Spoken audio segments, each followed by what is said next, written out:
tangan saya ini saya beri warna merah kesukaan Mas Wandi. Saya taruh warna merah. Lihat, ini sudah warna merah kan? Iya. Oke. Kalau warna merah ini berarti menggambarkan Wandi. Coba sekarang, kalau warna merah ini saya hapus, berarti warna jadi hilang. Warnanya hilang. Berarti namanya hilang. Oke. Kalau saya tanya sekarang, namanya Mas? Semakin diingat semakin lupa. Semakin diingat semakin lupa karena namanya sudah hilang. Semakin diingat semakin lupa. Oke, berarti sudah biarkan sekarang nama sementara hilang dulu, nggak apa-apa. Kalau kita lihat teman-teman ini, Mas Wandi sudah terhipnotis sebenarnya dengan permainan warna tadi. Nah sekarang kalau saya lanjutkan misalnya, Mas Wandi duduk di kursi kan nyaman sekarang. Duduk di kursi kan nyaman sekarang kan? Nyaman kan sekarang? Ya, oke. Kalau misalnya kaki tangan saling di kursi, saling bayangkan saya semen yang kuat, lemnya dengan semen yang kuat, berarti Mas Wandi tidak akan bisa pindah tempat. Paham ya? Karena ini sudah saling dengan saya kuat, saya semen dengan kuat. Coba Mas Wandi bisa bergerak nggak? Bisa pindah tempat lain nggak? Udah ada bisa ya. Jadi semakin dipaksa semakin tidak bisa. Udah berat ya, sudah bisa. Teman-teman semua, ini contoh bahwa Mas Wandi sebenarnya sudah terhipnotis. Assalamualaikum warahmatullahi wabarakatuh. Saudara-saudara sekalian yang dirahmati Allah, akhir-akhir ini banyak kejadian-kejadian yang menarik perhatian kita. Antara lain adalah sering terjadi salah paham antar orang, salah paham antar kelompok yang bisa memicu terjadinya konflik. Kemudian yang lain adalah juga tidak jarang terjadi ketidakmengertian satu dengan yang lain apa yang dimaksud. Maksud satu orang, satu kelompok tidak bisa dipahami dengan baik, sehingga ini memicu terjadinya konflik horizontal. Kemudian berikutnya lagi adalah banyak terjadi kesalahpahaman antara yang muda dan yang tua. Masing-masing mempunyai nilai-nilai sendiri yang diakui kebenarannya masing-masing. Kemudian berikutnya lagi adalah bahwa kita lihat para mahasiswa yang kurang konsentrasi di dalam mengikuti pelajaran sekolah. Saudara-saudara sekalian, kalau kita cermati, sebenarnya adalah salah satunya karena antar satu dengan yang lain di dalam komunikasi itu tidak saling mendengar atau mendengarkan dengan baik. Tidak memberikan konsentrasi penuh di dalam komunikasi itu. Oleh karena itu memungkinkan sebenarnya ketidaktahuan satu dengan yang lain apa yang dimaksudkan itu. Padahal sebenarnya masalah mendengar dan mendengarkan ini sangat penting dan itu juga ada di dalam agama kita. Di dalam tuntunan agama itu jelas di sana kalau kita mengikuti salah satu sifat Allah yang ada di Asmaul Husna yang disebut dengan As-Sami, itu adalah Allah Maha mendengarkan. Allah bisa mendengarkan apa saja yang ada di muka bumi ini. Manusia, makhluk-makhluk yang lain seperti hewan, tumbuhan, dan sebagainya. Bahkan juga makhluk-makhluk halus. Bukan seperti manusia. Manusia itu mendengarkan hanya dengan alat telinga. Kalau terlalu keras bisa rusak gendang telinganya. Kalau terlalu pelan kita tidak bisa mendengar. Allah Maha mendengar. Seperti yang disampaikan di dalam atau difirmankan dalam surat Al-Mulk ayat 13. Maka rahasiakanlah perkataanmu atau sampaikanlah.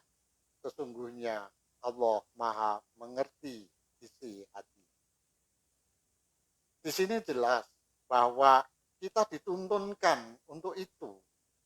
Kita perlu memahami apa yang dimaksud dengan pendengaran, mendengarkan itu. Ini penting saya kira. Demikian juga di dalam surat yang lain dikatakan bahwa atau difirmankan itu dalam surat Al-A'raf ayat 204. Difirmankan bahwa kalau dibacakan ayat Al-Quran, maka dengarkanlah, diamlah, maka engkau akan mendapatkan rahmat. Jadi saya kira ini perintah dan juga bagaimana kita meneladani apa yang dituntunkan dalam agama. Bahwa kita harus betul-betul mendengarkan itu. Mungkin mendengarkan itu juga tidak mudah. Berikutnya nanti akan saya sampaikan bagaimana pendekatan psikologis, bagaimana kita mendengar dan mendengarkan itu. Bagaimana kita melaksanakan perintah-perintah Allah yang ada di dalam firman-Nya. Yang dalam hal ini saya sebutkan ada surat Al-Mulk dan juga surat Al-A'raf. Walaupun sebenarnya ada di dalam surat-surat yang lain, antara lain adalah Al-Baqarah, ada Ali Imran, dan sebagainya. Saudara-saudara sekalian yang dirahmati Allah, dalam rangka meneladani apa yang dituntunkan Allah tadi, sebenarnya secara psikologis mendengar itu beda dengan mendengarkan. Dalam Kamus Besar Bahasa Indonesia, mendengar itu sekedar telinga kita menerima informasi sesuatu. Tapi kalau mendengarkan itu adalah memperhatikan dengan saksama, dengan penuh perhatian. Atau dalam kata lain disebut dengan menyimak. Ini menurut Kamus Besar Bahasa Indonesia. Secara psikologis, kata mendengarkan itu ada beberapa tahap. Tahap yang paling ringan adalah yang disebut dengan ignoring. Itu mengabaikan. Kalau kita mendengar sekedar telinga kita mendapat informasi, itu namanya mengabaikan. Kita tidak ada perhatian sama sekali. Sebagai contoh misalnya, kita kedatangan sales dan kita tidak berminat membeli barang itu. Maka yang kita lakukan adalah kita sering tidak memperhatikan itu. Dan kita ingin segera berhenti, tidak dilanjutkan pembicaraan itu. Ini ignoring. Mendengarkan yang paling lemah tingkatannya. Kemudian yang tingkat berikutnya, yang kedua adalah pretending. Ini adalah berpura-pura mendengarkan.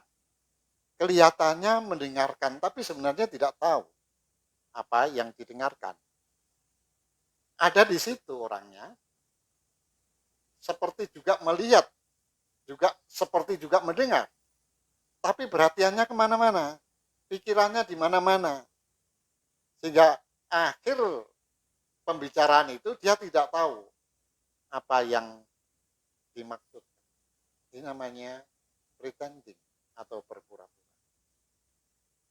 Kemudian tingkatan yang ketiga yang disebut dengan selective listening. Selective listening itu kira-kira hanya mendengarkan bagian-bagian yang kita perlukan, yang kita minati saja. Ini namanya selective listening. Jadi sepertinya kalau misalnya mau ujian, kita nyegat dengan mempelajari soal-soal yang terdahulu. Ini namanya nyegat. Hanya yang bagian-bagian tertentu yang kita pelajari. Ini juga kurang baik, walaupun nanti siswa atau mahasiswa mendapatkan nilai yang baik, tapi konteks pelajaran utuh ini tidak.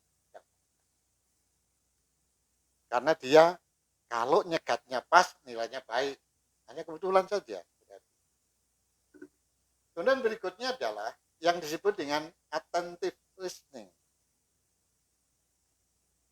Attentive listening itu sebenarnya mendengarkan dengan penuh perhatian atau yang disebut dengan hadir utuh, sadar penuh. Ada di situ, memperhatikan dengan penuh, sadar bahwa saya tidak memikirkan, tidak memperhatikan yang lain. Hadir utuh, sadar penuh di situ, mendengarkan itu. Tetapi di sini, apapun yang dibicarakan kawan bicara adalah dari sudut pandangnya sendiri. Ini attentive listening. Dia tidak mau mengikuti atau setidaknya mau memahami apa yang disampaikan penyampai itu. Itu tidak mau. Tapi berikutnya adalah yang disebut dengan yang kelima, ini yang tertinggi, yaitu yang disebut dengan empathic listening. Empathic listening ini hampir sama dengan attentive listening. Mendengarkan dengan saksama, memperhatikan dengan saksama, hadir utuh, sadar penuh di situ. Dan bedanya, kalau attentive listening itu melihatnya dengan kacamatanya si penerima, tetapi ini mencoba mengerti bagaimana pandangan dari sudut pandang yang membicarakan, dari kawan bicara itu. Kita coba bagaimana mengerti, memahami kalau kita berada di kawan bicara. Tetapi ini bukan berarti kita harus mengikuti, tidak. Tidak ada.